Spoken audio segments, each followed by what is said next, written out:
हाय, मेरा नाम अविद बंसल है और मैं एक ऑथर और एक लाइफ कोच हूँ। और मेरी सिंपल इंटेंशन है यहाँ पे सही अवेयरनेस फैलाऊँ उस फिनोमिना के बारे में जिसे आज दुनिया मैनिफेस्टेशन कहती है। ये समरीज आपके लिए हैं, चाहे आप पहली बार नेविल की टीचिंग्स को डिस्कवर कर रहे हो या फिर अपने पहले भी उनकी कोई किताब पढ़ी हो या फिर उनकी सिर्फ एसेंस को रिफ्रेश करना चाहते हो, सही ढंग से समझना चाहते हो।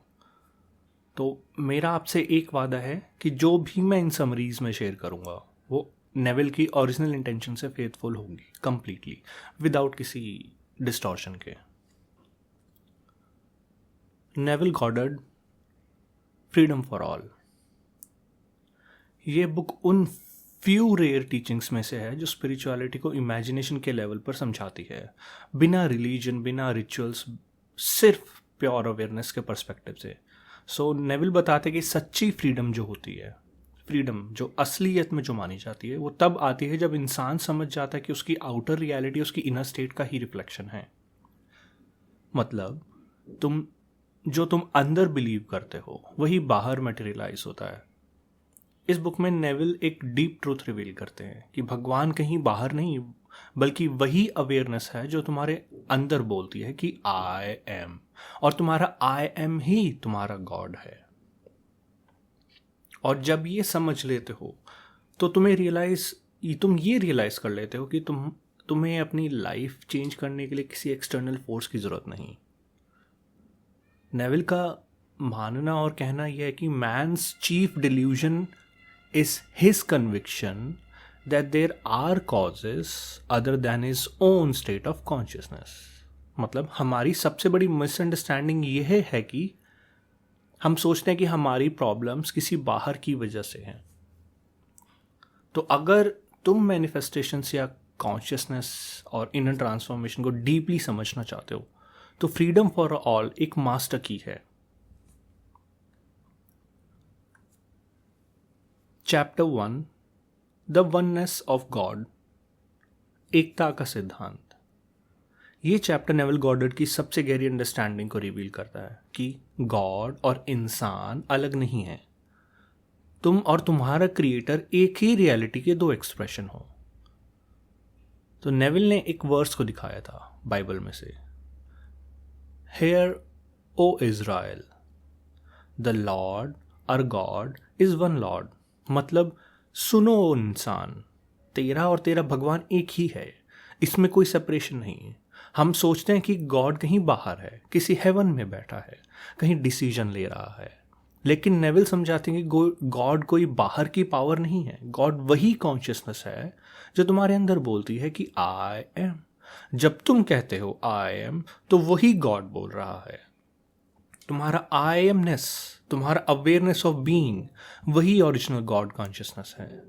और जब ये अवेयरनेस किसी चीज़ के साथ आइडेंटिफाई करती है, जैसे कि आई एम पुअर या आई एम सैड या आई एम सक्सेसफुल, तब वही कंडीशनड हो जाती है। तुम्हारा आउटर वर्ल्ड बस तुम्हारे इनर बिलीव्स का रिफ्लेक्शन है।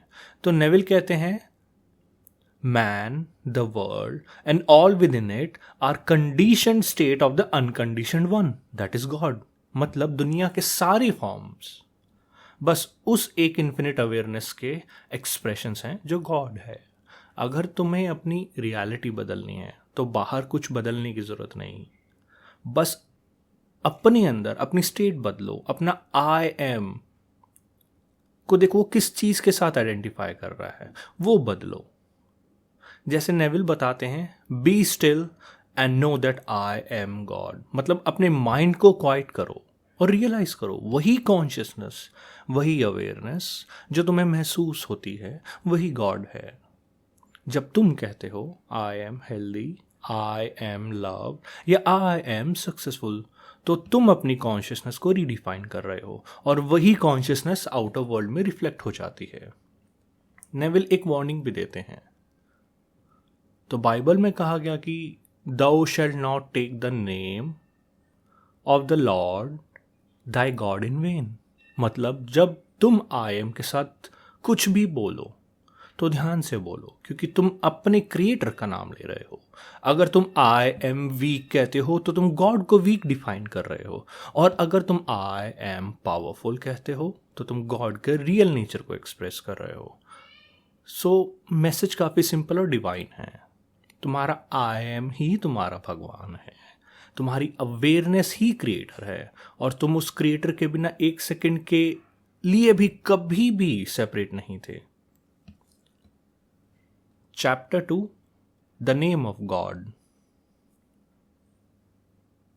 बाइबल के अंदर जितनी भी कहानियां लिखी गई हैं वो एक मिस्टिकल और एक सिंबॉलिकल एक्सप्रेशन है, जिनके अंदर क्रिएशन का सीक्रेट छुपा हुआ है। बाइबल को हिस्टोरिकल या मॉरल बुक नहीं, ये एक स्पिरिचुअल मैप है जो बताता है कि इंसान अपनी दुनिया के क्रिएटर कैसे बनता है। नेविल समझाते हैं कि जब इंसान ने ये डिस्कवर किया कि उसका कॉन्शियसनेस ही उसके वर्ल्ड का कॉज है, तब उसने क्रिएशन की स्टोरी को सिंबॉलिक लैंग्वेज में लिखा, और वही आज हम बाइबल के नाम से जानते हैं। तो बाइबल को समझने के लिए नेविल कहते हैं हमें थोड़ा सा इंटेलिजेंट और ज़्यादा इंट्यूशन चाहिए।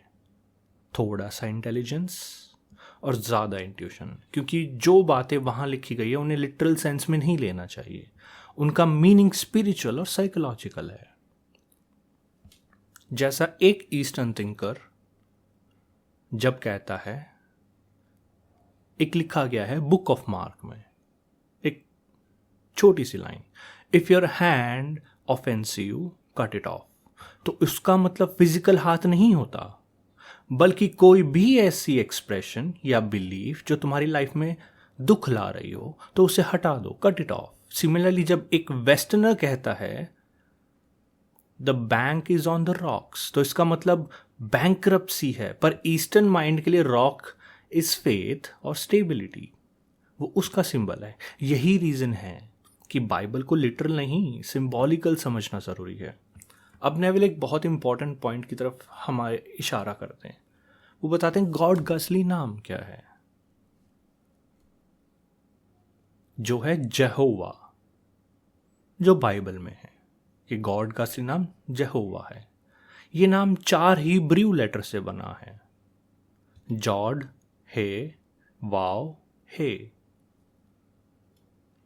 यही 4 हिब्रू लेटर से बना है यहोवा, जॉड, हे, वाव, हे, और इसी के अंदर पूरी क्रिएशन का सीक्रेट छुपा हुआ है। जो पहला लेटर है जॉड, वो रिप्रेजेंट करता है अनकंडीशनड अवेयरनेस, वो आई एम जो हर क्रिएशन से पहले था, वो प्योर कॉन्शियसनेस है, बिना किसी नाम, बिना किसी शेप, बिना किसी लिमिट के।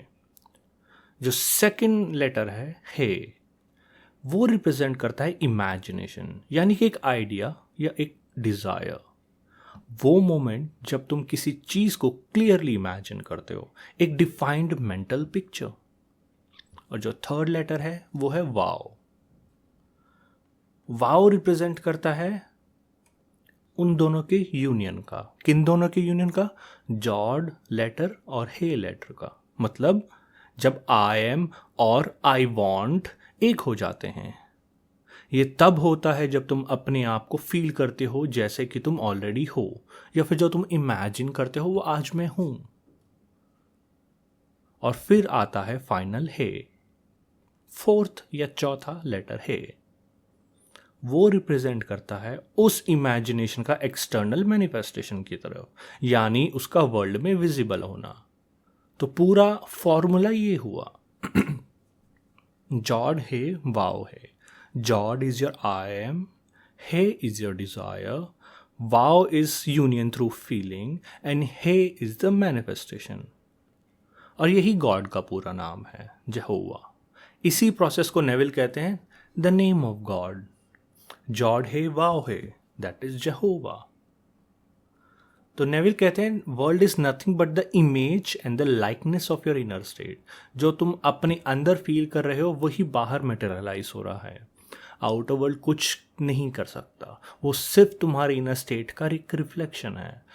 तो जब तुम कॉन्शियसली अपने आप को फील करते हो या कराते हो किसी तरह कि I am that person which I want to be already, तो तुम्हारा कॉन्शियसनेस जो तुम्हारा आई एम है उस इमेजिनेशन को फिजिकल रियलिटी में में एक प्रोजेक्ट कर देता है। और यही रीज़न है बाइबल्स की लाइन्स का, let us make man in our image in the book of genesis.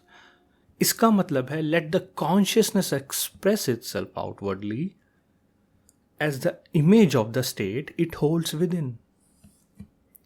अगर शॉर्ट में बताना चाहूँ, नेविल का बहुत सिंपल सा मैसेज है, कॉन्शियसनेस ही गॉड है, और गॉड का असली नाम है जॉड है, वाव है। Chapter 3, the law of creation. Neville एक बाइबल की काफ़ी पुरानी स्टोरी यूज़ करते हैं, नोआह एंड द आर्क। नेविल कहते हैं ये स्टोरी लिटरल नहीं है, ये एक सिंबॉलिकल फॉर्मूला है, कैसे तुम अपनी कॉन्शियसनेस से नए वर्ल्ड्स क्रिएट करते हो। तो नेविल बताते हैं कि नोआ के 3 बेटे थे, शैम, हैम और जेफेथ, और नेविल उन्हें क्रिएशन के 3 स्टेप के सिंबल्स के रूप में हमें समझाते हैं। नोआ, उसका मतलब होता है आई एम, तुम्हारी बेसिक अवेयरनेस, वो जो तुम्हारा अंदर का क्रिएटर कॉन्शियसनेस है।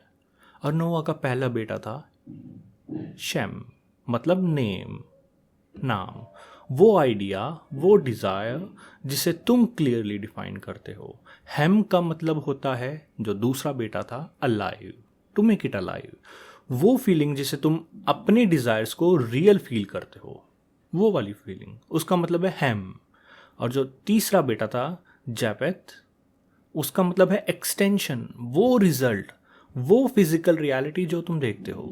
तो प्रोसेस बहुत सिंपल है, पहले तुम अवेयर होते हो, बस आई एम, वो होता है नोआ। फिर तुम डिफाइन करते हो, आई एम दिस, वो था उनका पहला बच्चा शेम। फिर तुम उस स्टेट को फील करते हो जैसे वो ऑलरेडी हो चुकी है, वो था हैम। और फिर वही फीलिंग आउटर वर्ल्ड में एक्सटेंड होती है या मैनिफेस्ट होती है, जो तीसरा लड़का था जेपेथ। नेविल यहाँ एक लाइन कहते हैं, feeling is the secret of creation, मतलब जब तक तुम अपनी डिजायर को फील नहीं करते, उसका एग्जिस्टेंस पॉसिबल नहीं। फीलिंग ही वो ब्रिज है जो इनविजिबल को विजिबल बनाती है। तो अगर तुम अपनी लाइफ को चेंज करना चाहते हो तो अपने अंदर की फीलिंग का यूज करो, अपने डिजायर के साथ इमोशनल कनेक्शन बनाओ, और उस स्टेट में लिव करो या जियो जैसे तैसे, जैसे वो ऑलरेडी हो चुकी हो। और यही लॉ ऑफ क्रिएशन है, तुम्हारा हर थॉट, हर बिलीफ और हर फीलिंग मिलकर तुम्हारा वर्ल्ड क्रिएट करता है। Chapter 4, the secret of feeling. Neville Goddard इस चैप्टर में हमें ये सिखाते हैं कि हर चीज का क्रिएशन फीलिंग से होता है। जो चीज हम चाहते हैं वो पहले इनविजिबल होती है, हमें नहीं दिखती, और हमारी कॉन्शियसनेस ही उसे विजिबल बनाती है, लेकिन सिर्फ फीलिंग के थ्रू। वो बाइबल की एक स्टोरी का एग्जाम्पल देते हैं। इस स्टोरी में आइजैक अपने दूसरे बेटे जैकब को, जैकब के 2 बेटे होते हैं आइजैक के, Jacob and Esau, these are 2 sons. Isaac अपने दूसरे बेटा जैकब को फर्स्ट सन ईसॉ की जगह ब्लेसिंग कर दे देते हैं। उनके 2 बेटे होते हैं, उन्होंने अपने गलत बेटे को एक ब्लेसिंग कर दी।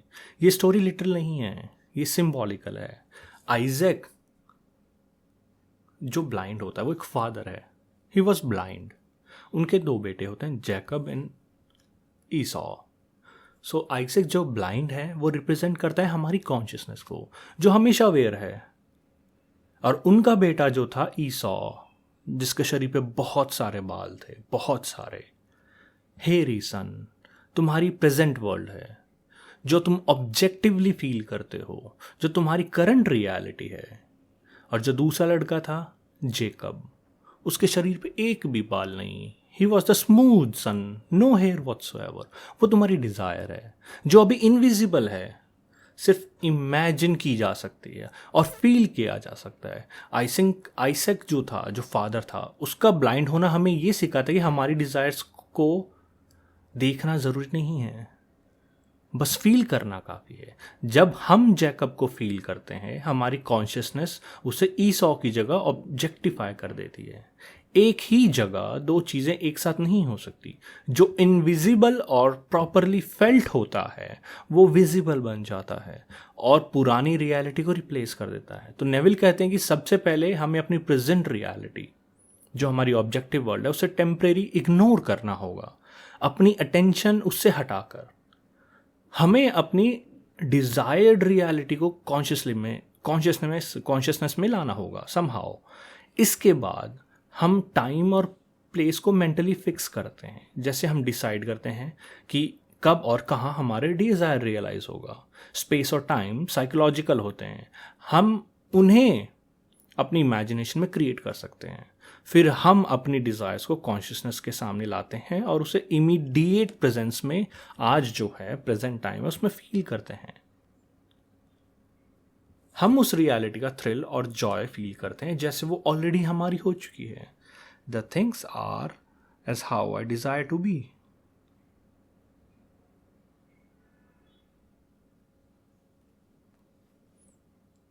और जब हम ये फील कर लेते हैं, हमारी कॉन्शियसनेस उसे स्टैब्लिश कर देती है। और जब हम अपनी आइज़ खोलते हैं, हमारी पुरानी रियलिटी वापस आ सकती है। लेकिन हमारा फोकस और फीलिंग नई स्टेट पे है जब ग्रेजुअली ऑब्जेक्टिफाई होगा। तो नेविल एग्जाम्पल्स भी देते हैं। एक लैम्प को अपने लिविंग रूम में इमेजिन करो। कुछ नहीं, बस इमेजिन करो। अपनी प्रेजेंट ऑब्जेक्ट्स को वैनिश कर दो। लाइक जो भी मुझे दिख रहे हैं अभी मेरे रूम में है।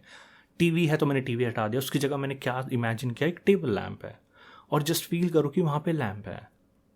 या इमेजिन करो कि तुम न्यूयॉर्क के किसी अपार्टमेंट में हो और अब एक ओशन लाइनर पे हो, एक शिप पे हो। उस शिप और ओशन का फील को महसूस करो, उसकी रियलिटी अपनी कॉन्शियसनेस में एस्टैब्लिश करो। ये प्रिंसिपल हर चीज़ के लिए काम करता है, छोटी चीज़, बड़ी चीज़, जगह, टाइम या सिचुएशन। चैप्टर का मेन मैसेज यही है कि तुम्हारी कॉन्शियसनेस ही तुम्हारी रियलिटी का क्रिएटर है और तुम्हारी प्रेजेंट रियलिटी तुम्हारी करंट फीलिंग का एक रिफ्लेक्शन है जो आप लोग एंटरटेन करते आए हो अभी तक। तुम्हारी डिजायर जब प्रॉपरली फेल्ट और इमेजिन्ड हो, पुरानी रियलिटी को रिप्लेस कर सकती है। फीलिंग और इमेजिनेशन के बिना तुम्हारा डिजायर कभी विजिबल नहीं होगा। यही है क्रिएशन का सीक्रेट। आइजैक की स्टोरी एक सिंबॉलिक थी। चैप्टर 5 सैबत।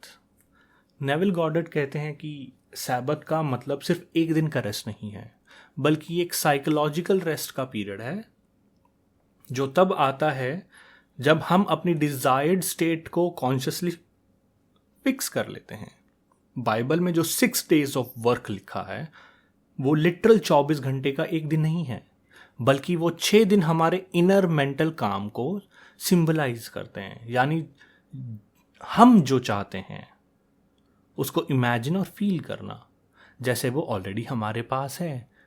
और ये काम पूरी तरह से सब्जेक्टिव होता है, कोई ऑब्जेक्टिव काम नहीं, कोई फिजिकल काम नहीं, सिर्फ सब्जेक्टिव काम है।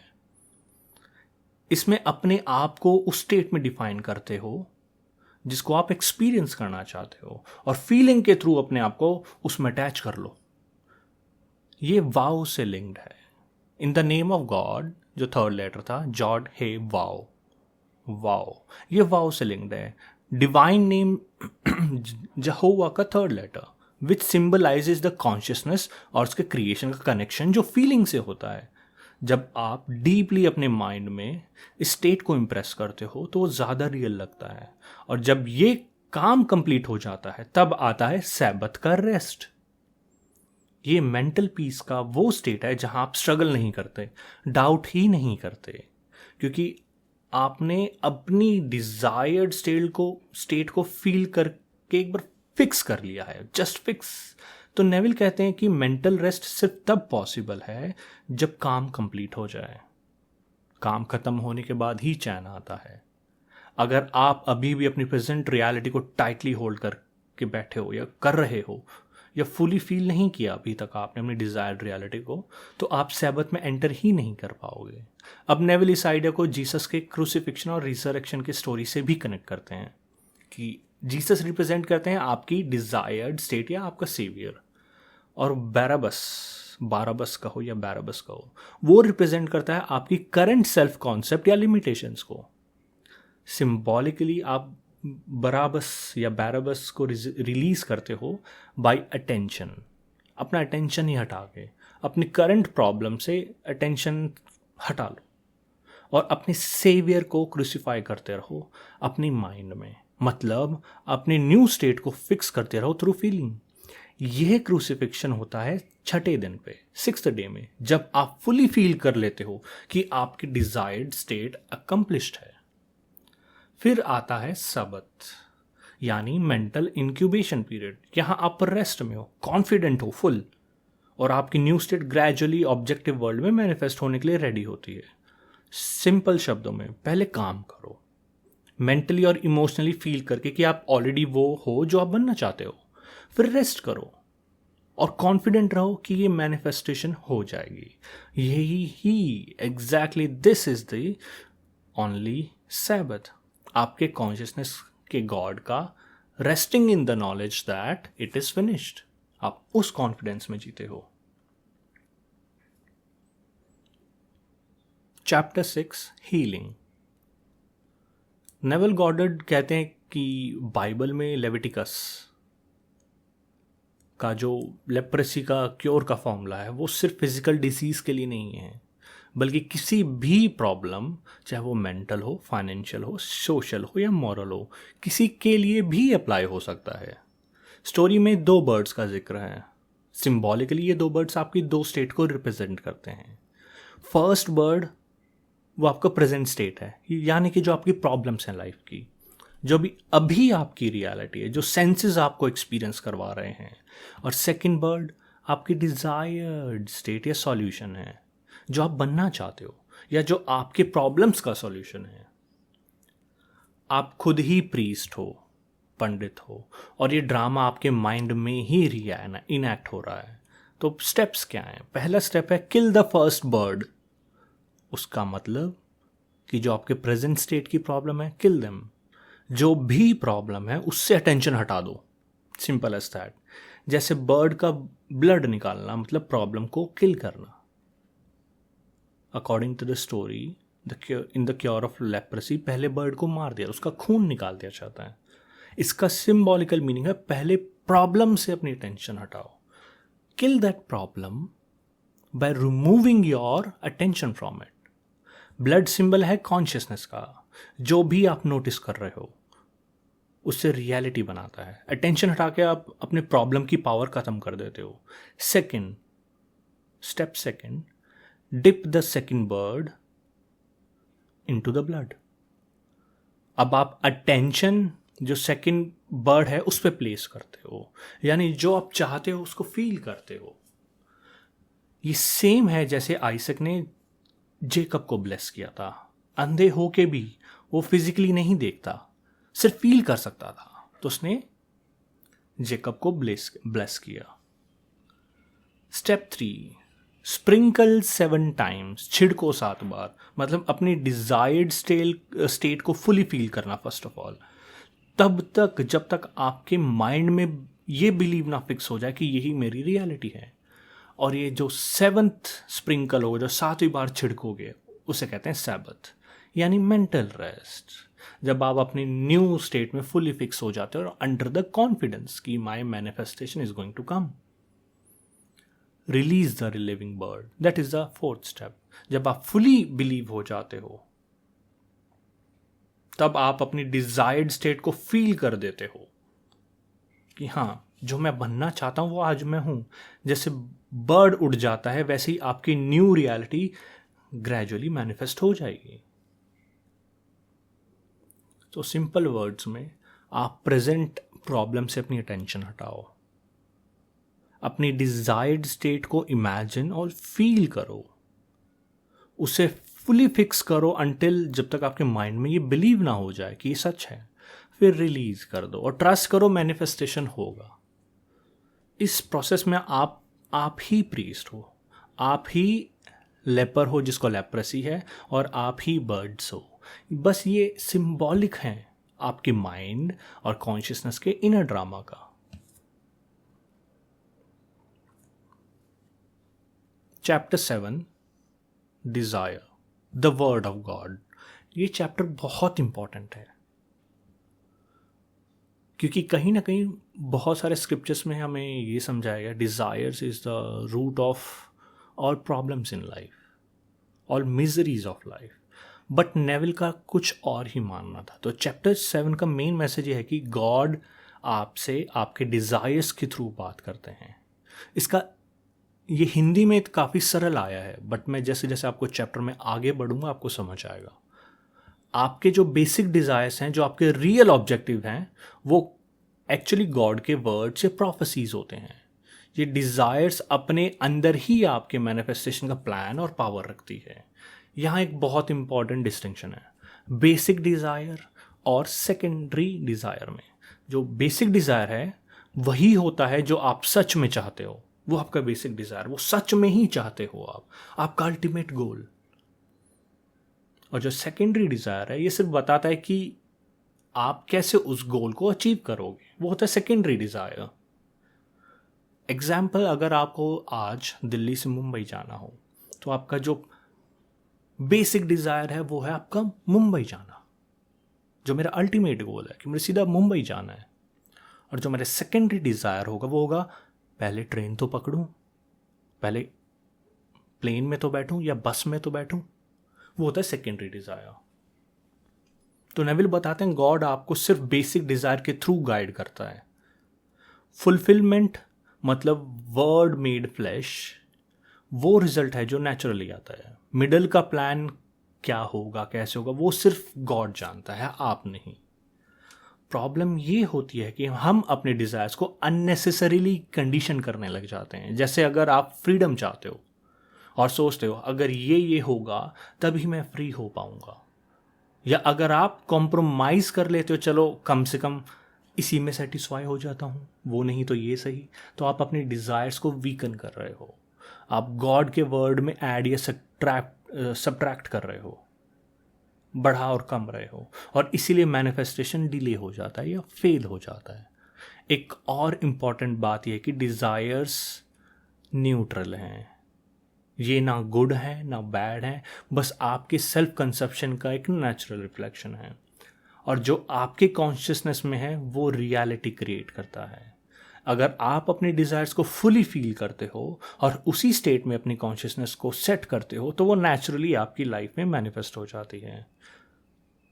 बट यहाँ पे नेविल एक गोल्डन रूल का कंसेप्ट को इंट्रोड्यूस करते हैं। गोल्डन रूल जो बोलता है do unto others that which you would have them do unto you. मतलब अगर आप किसी के लिए कुछ डिज़ायर सेट करते हो वो उनके लिए एक्सेप्टेबल होना चाहिए। अगर आप वो एक्सेप्ट नहीं कर पाओगे तो गिफ्ट वापस आपके वर्ल्ड में आ जाता है। इसका सिंपल मतलब ये है कि आपका वर्ल्ड आपके सेल्फ कंसेप्ट प्लस दूसरों के अनएक्सेप्टेड कंसेप्शंस का कॉम्बिनेशन है। और इसीलिए नेविल कहते हैं कि अगर आप अपनी कॉन्शियसनेस को डिसिप्लिन रखोगे और करोगे, अपने प्रेजेंट स्टेट से उस स्टेट में जाओगे जो आप चाहते हो, आप अपना personal heaven on earth create कर सकते हो। जैसे पास ओवर स्टोरी में एक इंसान एक पिचर ऑफ वाटर, एक जग ऑफ वाटर है, वो सिंबल है कि डिसिप्लिन माइंड का। अगर आप इस डिसिप्लिन को फॉलो करोगे और सिर्फ नोबल और पॉजिटिव स्टेट को अपनी कॉन्शियसनेस में अलाउ करते हो तो आप अपनी रियलिटी को कॉन्शियसनेस के रूप में शेप कर सकते हो। तो सिंपल शब्दों में ये चैप्टर कहता है कि आपके डिज़ायर्स ही गॉड का वर्ड हैं, उनके शब्द हैं। अगर आप अपने डिज़ायर्स को प्योर रखते हो, उन्हें फुली फील करते हो और डिसिप्लिन के साथ उनके साथ स्टेट में रहते हो तो नेचुरली आपकी लाइफ में मैनिफेस्ट हो जाते हैं। आपका प्रेजेंट कंसेप्शन और आपके डिसिप्लिन्ड बिलीव्स ही आपके वर्ल्ड क्रिएट करते हैं। Chapter 8 faith. चैप्टर 8 का फोकस है फेथ या विश्वास पर। इस टॉपिक पर नेविल ने बहुत सारे लेक्चर्स में फेथ के ऊपर बात करी थी। जीसस ने कहा था कि अगर आपके पास मस्टर्ड सीड जितना भी, एक दाने जितना भी, बीज जितना भी, एक थोड़ा सा भी फेथ हो तो आप पहाड़ों को भी हिला सकते हैं। लेकिन लोग समझते हैं कि मस्टर्ड के सीड का मतलब है बहुत छोटी सी फेथ, और सोचते हैं इतनी छोटी फेथ मेरे लिए कैसे काम करेगी, ये तो बहुत छोटी है। लेकिन नेविल कहते हैं कि mustard seed actually absolute faith का सिंबल है। एक मस्टर्ड सीड खुद को सिर्फ मस्टर्ड सीड जानता है और उसके अलावा कुछ नहीं। वैसे ही आपको अपनी डिजायर्ड स्टेट में कंप्लीटली लॉस्ट हो जाना है, कंप्लीटली लॉस्ट। फेथ का मतलब है उस स्टेट में जीना और फील करना जो आप चाहते हो। फेथ ही क्रिएशन का सीक्रेट है। ये आपको अलाउ करता है कि आप अपनी डिजायर्ड स्टेट में सील्ड हो जाओ जैसे तैसे, और जैसे ही आप इस स्टेट में फुली फील करते हो वो इनविजिबल क्लेम धीरे धीरे विजिबल होने लगता है। फेथ आपको इनेबल करता है आप अपनी कॉन्शियसनेस और डिजायर्ड स्टेट को ज्वाइन करो। प्रैक्टिकल एग्जाम्पल ये है कि अगर आप चाहते हो कि आपका फ्रेंड खुश हो जाए या सक्सेसफुल हो जाए, तो आप बस इमेजिन करो वो ऑलरेडी हो चुका है जो आप चाहते हो, वो सक्सेसफुल हो गया। उसकी आवाज़, उसकी प्रेजेंस अपनी कॉन्शियसनेस में फील करो और उसे स्टेट को फुली एंजॉय करो। फिर कंप्लीटली लेट गो कर दो, completely, not of the desire but of the fact कि वो कैसे होगा, वो आपका काम नहीं, उसको लेट गो कर दो। एक मिस्टिकल वे है वर्ड मेड फ्लैश का, मतलब आपका डिजायर नेचुरली और एफर्टलेसली रियलिटी में आ जाता है। फेथ का एसेंस ये है कि आप अपीयरेंसेस से डिस्ट्रैक्टेड ना हो, आप अपने इंटरनल स्टेट में सील्ड हो जाओ जैसे मस्टर्ड सीड, और धीरे धीरे वो स्टेट में मैच्योर होने लग जाएगा, आपके रियल लाइफ में एक्सप्रेस होने लग जाएगा। तो सिंपल शब्दों में अगर मैं कहूं, फेथ का मतलब है अपनी डिजायर्ड स्टेट में फुली एंटर करना और उसे फील करना बिना किसी डाउट के। चैप्टर 9 अनंशिएटर। तो नेविल ने चैप्टर 9 में फोकस किया है अनंशिएटर या मैसेंजर की पावर पे। नेविल कहते हैं कि जैसे बाइबल में मैरी को एंजल ने अनाउंस किया था कि वो एक सन को कंसीव करेगी, बच्चे को जन्म देगी, वैसे ही ये स्टोरी हमारे अपने कॉन्शियसनेस के लिए है। ये स्टोरी ये दिखाती है कि आइडिया या डिजायर को कैसे फ्लैश में, वर्ल्ड में लाया जा सकता है। यहाँ 4 कैरेक्टर्स हैं इस स्टोरी में, father, son, Mary and angel. Father आपकी कॉन्शियसनेस है और सन आपका डिजायर है जो आप इस दुनिया में जन्म देना चाहते हैं किसी भी एक स्टेट को। मैरी आपका रिसेप्टिव माइंड है। एंजल वो मेथड है जिससे आप अपने आप को सेल्फ इम्प्रेग्नेट करते हो, मतलब अपने माइंड में उसको फिक्स कर लेते हो आइडिया को। तो नेविल बताते हैं कि ड्रामा कुछ ऐसे फोल्ड होता है।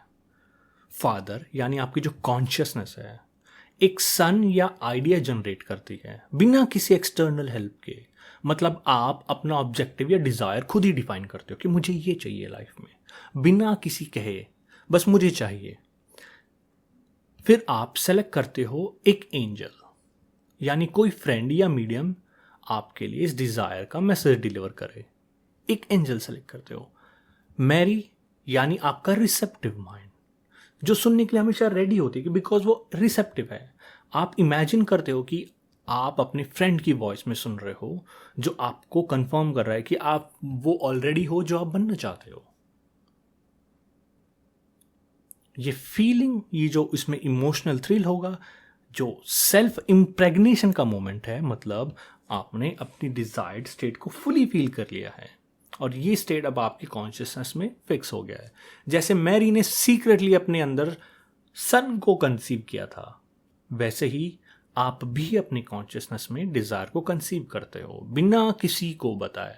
ये शॉर्टेस्ट, सेफेस्ट और श्योरेस्ट मेथड है अपनी डिजायर्स को रियलिटी में लाने का।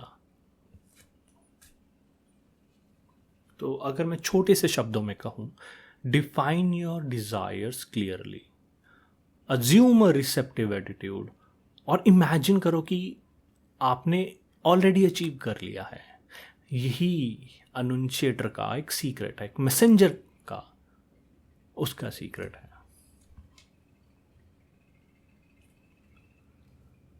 सो अगर आपको नेविल गॉडर्ड के और भी डीप इंसाइट्स चाहिए and how to apply them in life और कैसे अपने डिज़ायर्स को इस वर्ल्ड में मैनिफेस्ट करें, चाहे वो वेल्थ हो, हेल्थ हो या फिर मटेरियल गेन एक स्पेसिफिक पर्सन या आपका लव ऑफ लाइफ, तो आप मेरा पॉडकास्ट आई एम दैट जो स्पॉटिफाई पे अवेलेबल है वो सुन सकते हैं।